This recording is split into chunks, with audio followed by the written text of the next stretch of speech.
Liberty Tamil நேயர்களுக்கு வணக்கம். இன்றைய நேர்காணலில் நாம் சந்திக்க இருப்பவர் டாக்டர் பொன்ராஜ் வெள்ளச்சாமி அவர்கள். வணக்கம் சார். வணக்கம் அசீஸ். ஓட்டர் கருத்து கணிப்பு திமுகவுக்கு 52, அதிமுகவுக்கு 21, பாஜகவுக்கு 21 அப்படி வந்துக்கிட்டு இருக்கு. இன்னொரு புறத்தில் பிரசாந்த் கிஷோர் அவர்கள் தாவேக தலைவர் விஜய் அவர்களை சந்தித்து உங்களுக்கு 15 to 20% வாக்கு வங்கி தமிழகத்தில் இருக்குது அப்படின்னு சொல்லி ஒரு அறிக்கையை கொடுத்துருக்குறாரு. அது எப்படி சார் பார்க்குறீங்க? பிரதாங்க சார் என்னைக்கு வந்தார்? பிரசாந்த் கிஷோர் ஒரு 2 நாட்களுக்கு முன்பு விஜயை சந்தித்தார். தாவேக்காவுடைய முக்கிய நிர்வாகிகளை சந்தித்து 15 to 20% உங்களுக்கு இருக்குது அப்படிங்கிறார். எப்படி என்னைக்கு சர்வே எடுத்தார்? எங்கேயாவது சர்வே எடுத்தாரா இங்கே தமிழ்நாட்டில் இல்லை, கடந்த தேர்தல்களில் திமுகவுக்காக வேலை பார்த்தவர். அவர் வேலை பார்த்தாரு. இப்போ விஜய் வந்திருக்காரு. விஜய்க்கு 20% ஓட்டு இருக்குன்னு எப்படி சொல்கிறாரு? என்ன கணக்கு? நீங்கள் 4 கோடி பேர் வாக்கு செலுத்துகிறாங்க. 6 கோடி வாக்காளர்களை 4 கோடி பேர் வாக்கு அளிக்கிறாங்க. அதில் 20% எவ்வளோ ஆச்சு? 80 லட்சம் பேர், 80 லட்சம் ஓட்டு. அப்போ இவர் என்ன சொல்லியிருப்பார்? இவர் இப்போ விஜய் கட்சியிலேருந்து என்ன சொல்கிறாங்க? 1 கோடி பேர் மெம்பர் ஆக்கிட்டோன்னு சொல்கிறாங்க. அப்போ 1 கோடி பேர் மெம்பர் ஆகிட்டால் உங்களுக்கு 20% ஈஸியாக வந்துடும் சொல்லியிருக்காரு. அவ்வளோதான். இல்லை இவர் சர்வே எடுத்தாரா பிரசாந்த் கிஷோர்? இல்லை இவர் டீமை பணம் வாங்காமல் சர்வே பண்ணிட்டாரா? அவர் தமிழ்நாட்டில் விஜய்க்கு சர்வே பண்ணிட்டாரா? இல்லை ஓட்டுற மாதிரி இந்த மாதிரி புருடா விடக்கூடிய ஆர்கனைசேஷன்லேருந்து டேட்டா வாங்கி சொல்லிட்டாரா? என்ன பேசிஸில் சொன்னார்? சரி, அப்படியே 1 கோடி ஓட்டு, 1 கோடி பேர் மெம்பர்னு வச்சுக்குவோம்.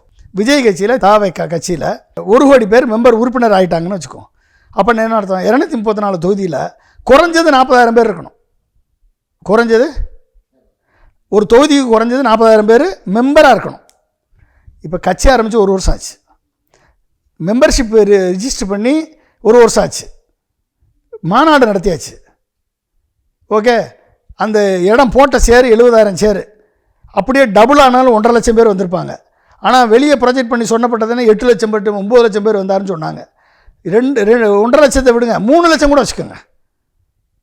ஓகே, 80 லட்சம் பேர், 1 கோடி பேர் உறுப்பினரில் 3 லட்சம் பேர் தான் வந்தானா? 3 லட்சம் பேர் தான் வந்தானா? சரி, அந்த 3 லட்சம் பேர் வந்ததில் ஒரு தொகுதிக்கு 40,000 பேர் ஓட்டு இருக்குது. சரி, இந்த விக்கிரவாண்டி தேர்தலில் போட்டியிடலை நீங்கள்.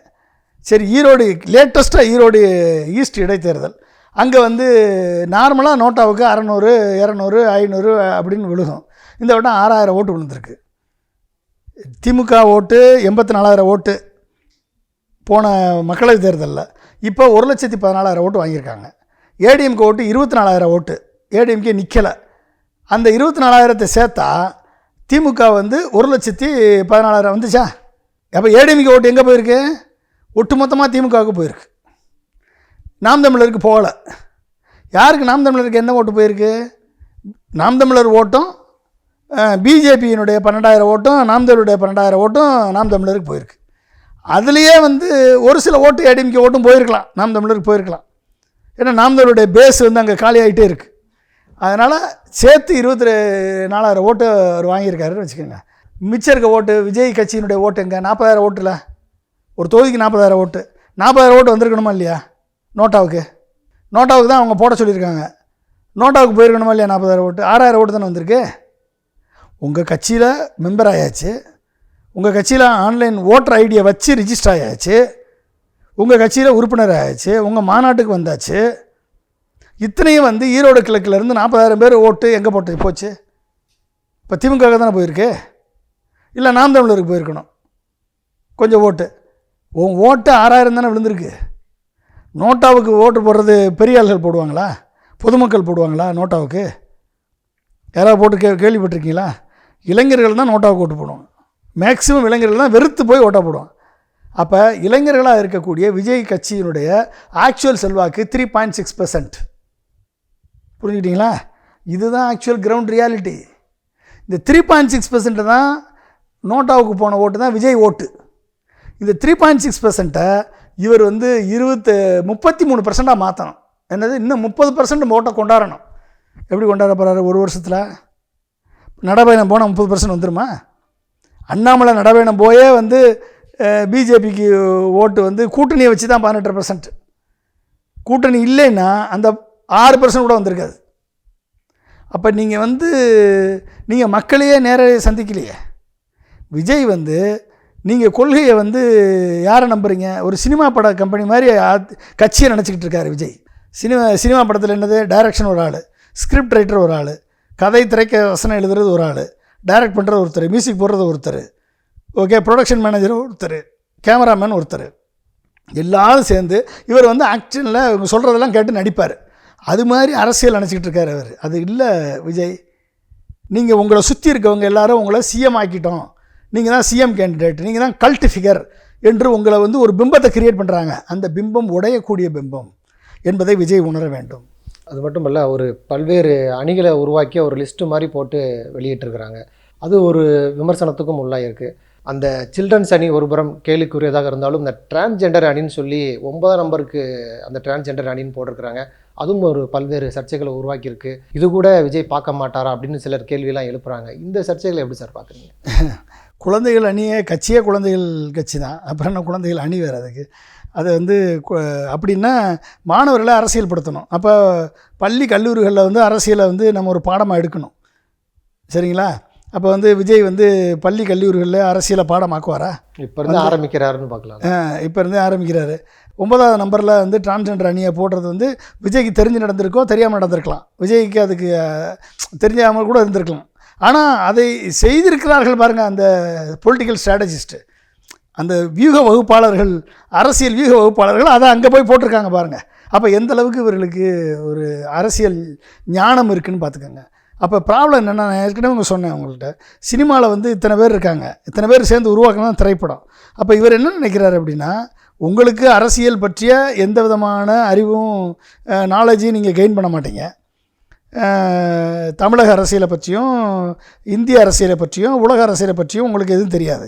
அடுத்தவங்க எழுதி கொடுக்குறத பார்த்து படிச்சுட்டு போகிற ஆள் தான் நீங்கள். ஏன்னா நீங்கள் நடிகர், சரிங்களா? அப்போ பொலிட்டிக்கல் ஸ்ட்ராட்டஜிஸ்ட் என்னென்ன சொல்கிறாங்களோ அதை வந்து உங்கள் அறிவை பயன்படுத்தி இது வேணாம், இது ஓகே, இது அக்செப்ட் பண்ணுறேன் அப்படின்னு போகிறீங்களே ஒழிய, உங்களுக்குன்னு சுய அறிவு, சுய அரசியல் அறிவு என்ன இருக்குது என்பது எப்படி வெளிப்படும்? இதுவரைக்கும் கடந்த 1.5 ஆண்டுகளாக நீங்கள் கட்சி ஆரம்பிச்சிருந்து இன்றைக்கு வரைக்கும் நீங்கள் பேசுகிறது அனைத்துமே இந்த பொலிட்டிக்கல் ஸ்ட்ராட்டஜிஸ்ட்டு வியூக வகுப்பாளர்கள் எழுதி கொடுக்குறத பேசுகிறீங்க, அதானே பேசுகிறீங்க? அவர்கள் பேசுகிறதுக்கு அப்புறம் உங்களுக்கு எதுக்கு ஓட்டு போடணும்? இல்லை எம்ஜிஆரை போல் அரசியல் ஞானம் உங்களுக்கு இருக்கா? இல்லை எம்ஜிஆரை போல் நீங்கள் வந்து மக்களுக்கான படங்கள் எடுத்திருக்கீங்களா? மக்கள் குரலை வெளிப்படுத்தக்கூடிய படங்கள் எடுத்திருக்கீங்களா? இல்லை கலைஞர் மாதிரி வந்து சுயமாக வந்து அரசியல் பேசியிருக்கீங்களா? ஒரு தலைவருக்கான பண்பு நலன்கள் என்ன இருக்குது? இல்லை இந்த காலகட்டத்துக்கு அது தேவைப்படுது அப்படிங்கிறாங்க. வியூக வகுப்பாளர்கள் தேவைப்படுறாங்க. நாங்கள் வெறுமனே பட்டிமன்றத்தில் பேசுகிறதுக்கு வரல, சட்டமன்றத்தில் பேசுறதுக்காக அரசியல் பண்ணுறோம். அதனால் இந்த காலத்துக்கு தகுந்த மாதிரி அரசியலை முன்னெடுத்து போகிறோம். என்ன வியூக வகுப்பாளர்கள் செய்கிறாங்க? சரி, இந்த பிரசாந்த் கிஷோர் வந்து வியூக வகுப்பாளர் தானே.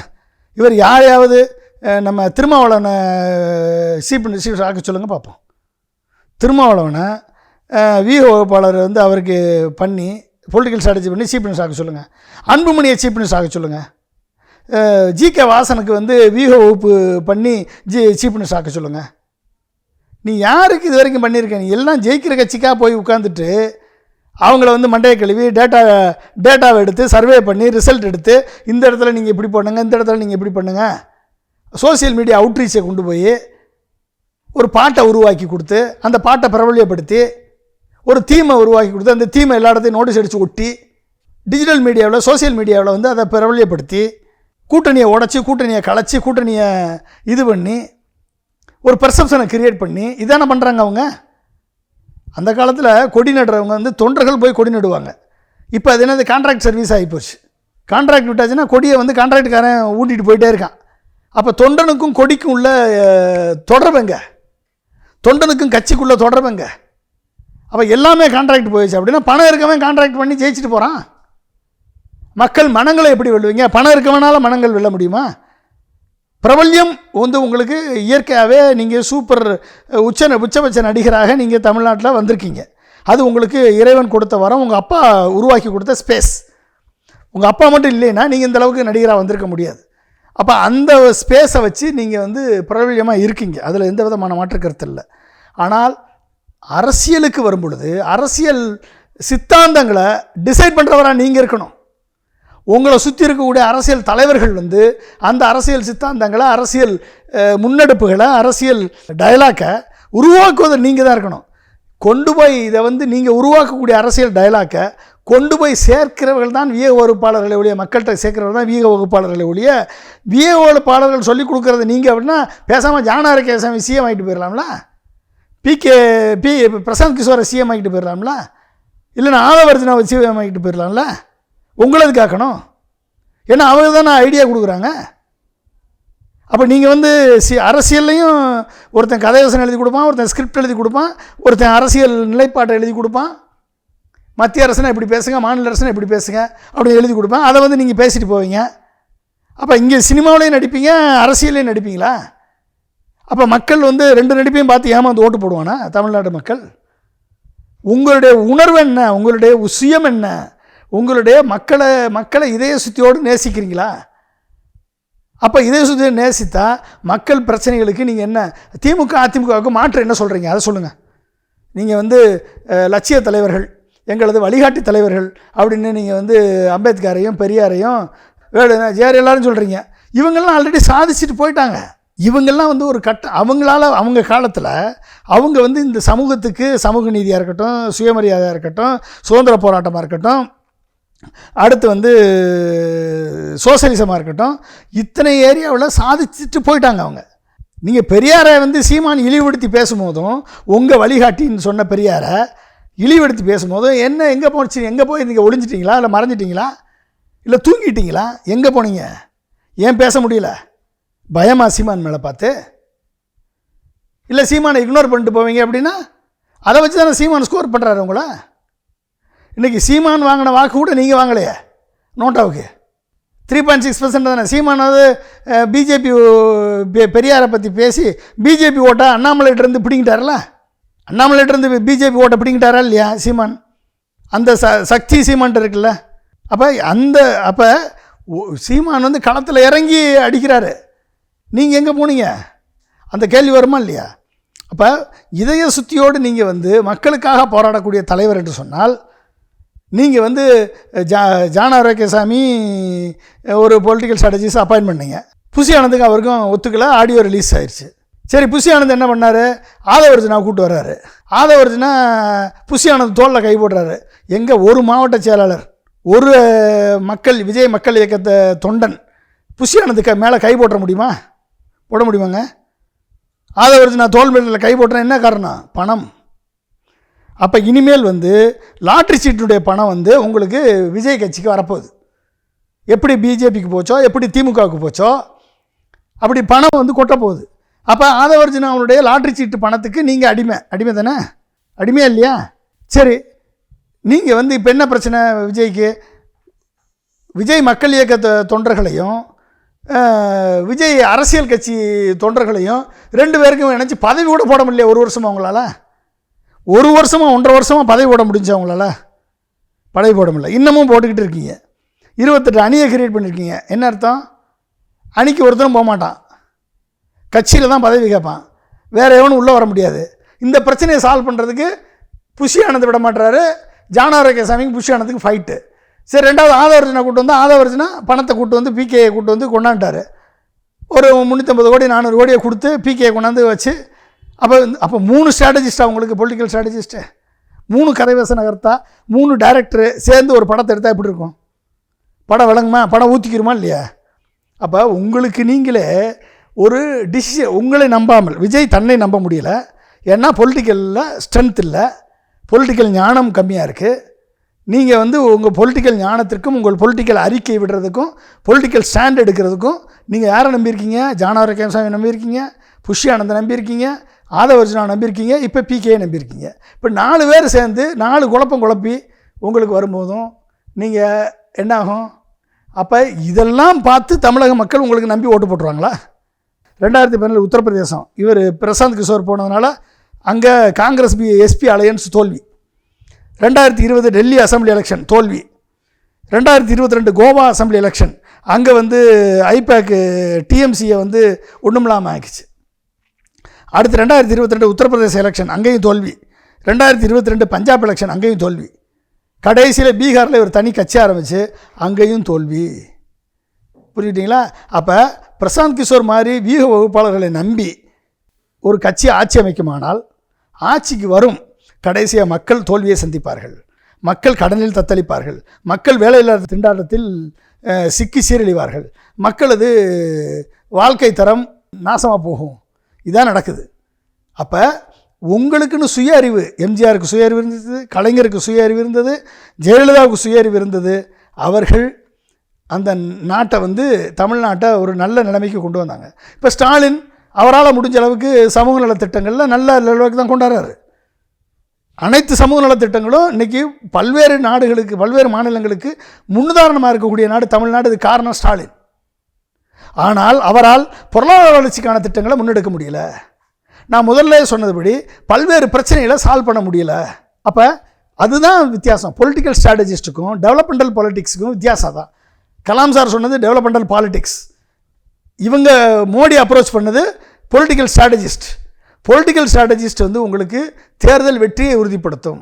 ஆனால் கலாமின் டெவலப்மெண்டல் பாலிட்டிக்ஸ் அது நாட்டை வளப்படுத்தும். புரிஞ்சுக்கிட்டீங்களா?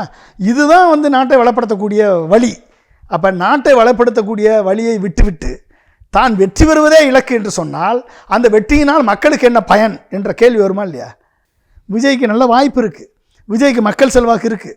ஆனால் அதை டிரான்ஸ்ஃபார்ம் பண்ணுறது நீ பொலிட்டிக்கல் ஸ்ட்ராட்டஜிஸ்ட் இந்த மாதிரி ஆளுங்களை நம்பி மட்டும் இருந்தால் போதாது. Vijay need to learn about developmental politics தெரியணும், மக்களுக்கான அரசியலை பேசணும், மக்களோடு மக்களாக எம்ஜிஆர் போல், ஜெயலலிதா போல், கலைஞர் போல் மக்களோடு மக்களாக இணைந்து நடக்கணும். இதெல்லாம் நடந்து ஒரு 10 வருஷம் மக்களோடு நடந்தால் கண்டிப்பாக விஜய்க்கு ஒரு வாய்ப்பு இருக்குது, இல்லைன்னு நான் சொல்லலை. விஜய்க்கு பிரகாசமான எதிர்காலம் இருக்குது. ஆனால் இப்படி ஒரு சினிமா மாதிரி அரசியலை நினச்சா விஜயால் சோபிக்க முடியாது என்பது திண்ணம். இதை அவர் விஜய் உணர்ந்து கொள்ள வேண்டும். நன்றி சார். நிறையா தகவல்களை நேயர்களுக்கு சொல்லியிருக்கீங்க. உங்களுடைய நேரத்துக்கு தேங்க்யூ.